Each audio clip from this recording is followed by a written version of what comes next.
커퍼 진콕사이드 기반 촉매에 대한 케미컬 메모리 이펙트에 대해서 발표를 하겠습니다.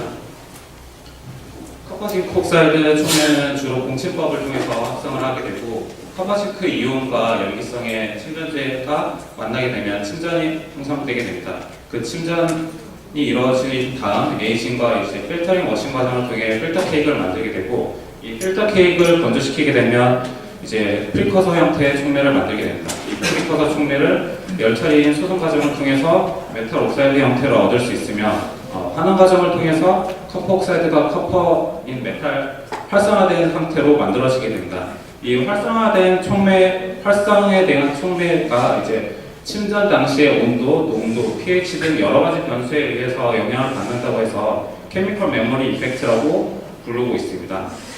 이 침전 당시에서 일어나는 메커니즘에 대해서 보여드리면, 커퍼 이온과 징크 이온이 침전제와 만나면서 커퍼 OH 또는 커퍼 징크 OH 형태로 가게 됩니다.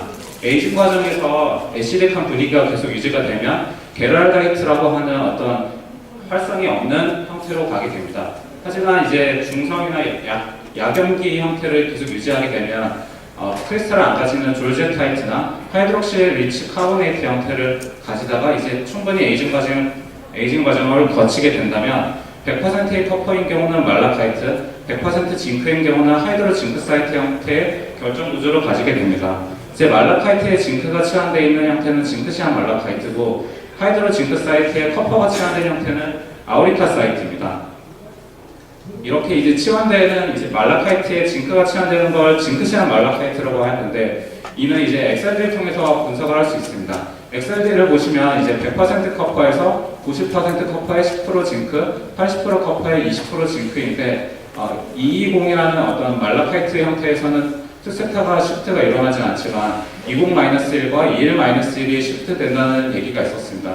이 시프트가 일어나는 것은 커퍼 이가는 이제 디오비탈의 전자가 9개가 있어서 얀텔러 이펙트를 얀텔러 디스토션이 나타나게 됩니다. 하지만 징크 이가가 들어가서 치환되어 있는 형태가 되면 얀텔러 디스토션이 일어나지 않아서 전체적인 얀텔러 디스토션 이펙트가 줄어들게 돼서 이제 투세타가 시프트가 되게 됩니다. 이는 이제 징크가 계속해서 양이 많을수록 더 치환되는 것이 아니라 맥시멈으로 징크가 한 28%일 때 최대한 치환된다고 알려져 있습니다. 그래서 제가 소개드리고자 하는 거는 이제 커퍼 징크 기반의 촉매는 주로 공침을 통해서 만들어지게 되는데, 그 다음 열 처리를 해서 소성 이제 리덕션을 통해서 환원 과정을 거치게 될 때 이제 메탈 옥사이드 상태에서 나타나는 케미컬 메모리 어떤 침전 당시에 나타나는 효과, 이제 리덕션을 했을 때 알루미늄에 나타나는 효과에 대해서 말씀드리면, 이제 소성 과정에서는 이제 커퍼 옥사이드와 징크 옥사이드의 어떤 두 가지가 형태가 나타나는데, 따로따로 있는 것이 아니라 어떤 인터랙션이 있다고 알려져 있었지만, 소성 과정에서 액티베이트 활성을 본 적이 거의 없습니다. 이제 CO 옥시데이션을 빼고는 보고가 되지 않았다고 하는데, 이 CO 옥시데이션도 마찬가지로 활성적이 커퍼 옥사이드입니다. 하지만 저희가 이제 본 연구 중에 커퍼 옥사이드와 징크 옥사이드 둘 다 활성을 가지고 있는 모델 리액션을 이용해서 시너지 이펙트를 본 게 있어서 간단히 소개해 드리려고 하고, 커퍼 징크 옥사이드에 이제 소량의 알루미늄을 넣게 되면 활성이 매우 증가된다는 보고가 최근에 보고가 되었습니다. 하지만 이제 알루미늄이 많이 들어가게 된다면 활성에 좋지 않은 하이드로탈사이트라는 어떤 안 좋은 형태가 만들어지게 됩니다. 그렇다면 하이드로탈사이트를 피하면서 징크시안 말라카이트를 만들 수 있는 방법이 무엇인지에 대해서 간단히 소개드리겠습니다. 이제 커퍼 옥사이드, 징크 옥사이드가 서로 공침을 통해서 만들어지게 되면 다음과 같이 커퍼만 있게 되면 테노라이트, 징크만 있게 되면 징크사이트라는 형태가 만들어지게 되고, 공침을 통해서 만들었기 때문에 중간에는 이제 브로드하면서 인텐시티가 낮은 형태가 만들어지게 됩니다.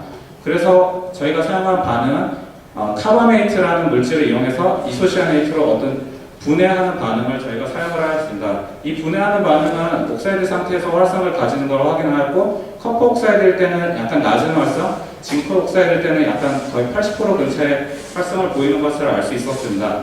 그래서 저희가 물리적으로 섞게 되면 당연히 내분점에 의해서 이 선에 올라가는 것을 볼 수 있었고, 공침을 통해서 만들었을 때는 어떤 시너지 이펙트가 있어서 조금 더 활성이 높거나 오히려 낮는 어떤 프로모팅 기능과 이니비팅 기능이 나타나는 것을 볼 수 있었습니다. 커퍼에 징크가 치환돼서 프로모팅만 나타나는 것도 아니고 징크에 커버가 치환돼서 이니비팅 효과만 나타나는 것도 아니었었습니다. 그래서 그 이펙트가 어떻게 나타날지 분석을 하기 위해서 프리커서 형태를 저희가 살펴보았습니다.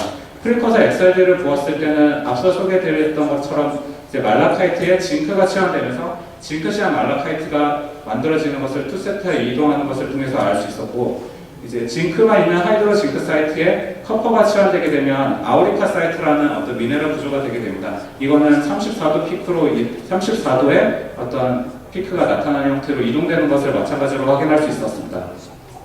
그리고 DTG를 통해서 이제 커퍼 징크 어떤 중간 비율에서는 HTCO3라는 형태가 나타나서 400도씨 이상에서 CO2가 분해되는 것을 저희가 확인할 수 있었고, 아마 이 중간에서 시너지 이펙트 때문에 HTCO3가 나타나지 않았을까 생각을 했습니다. 그리고 모폴러지 관점에서는 저희가 말라카이트라는 어떤 직육면체의 형태를 확인할 수 있었는데, 징크가 치환되면서 형태를 어느 정도 유지하다가 과램 들어가게 되면 니들라이크 형태를 볼 수 있었고, 이제 징크가 있는 형태에서는 어떤 판형 구조인데, 이제 커퍼가 치환되게 되면 10%만 치환되게 돼도 어떤 쪼개지는 형태를 볼 수 있었습니다.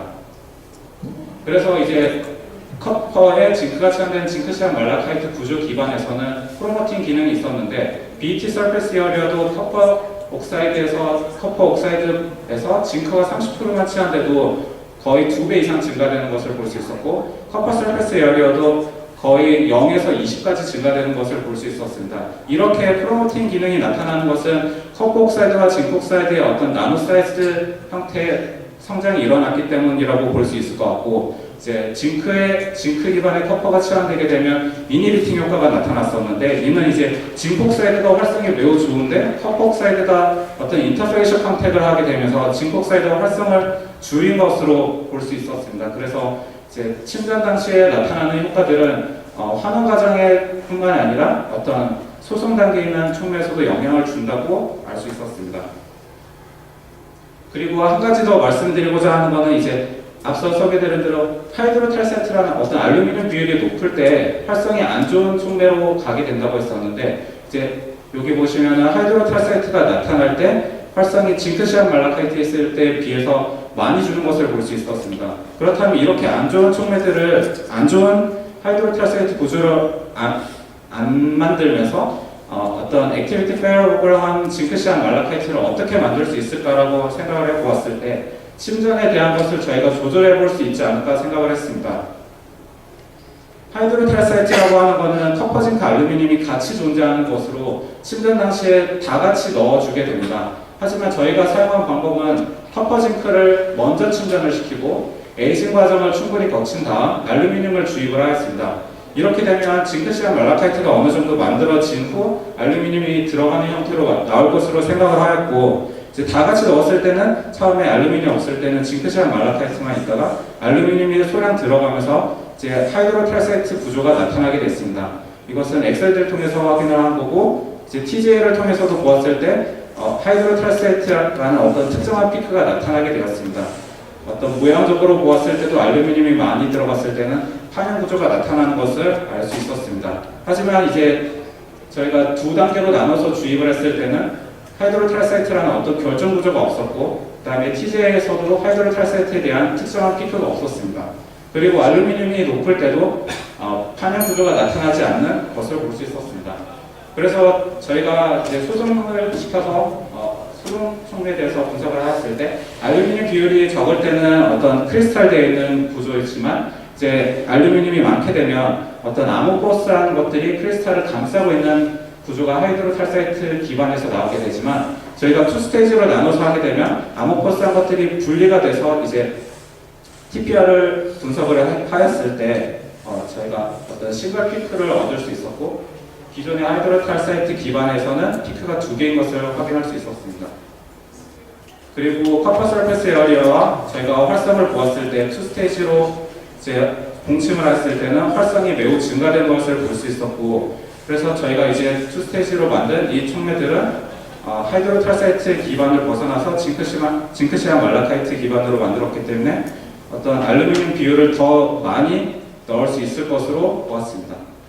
정리하자면 저희가 침전을 통해서 어떤 메탈 옥사이드 기반에서 보았을 때 커퍼 옥사이드와 징크 옥사이드의 어떤 프로모팅 기능과 이니비팅 기능을 저희가 확인을 하였고, 커퍼 옥사이드, 징크 옥사이드에 알루미늄을 넣어서 원스테이지 방법으로 다 같이 넣었을 때는 분명히 프로모팅 기능이 있지만 이제 투 스테이지로 넣었을 때는 더 많은 프로모팅을 할 수 있을 것으로 저희가 데이터를 보았습니다. 네, 여기까지입니다.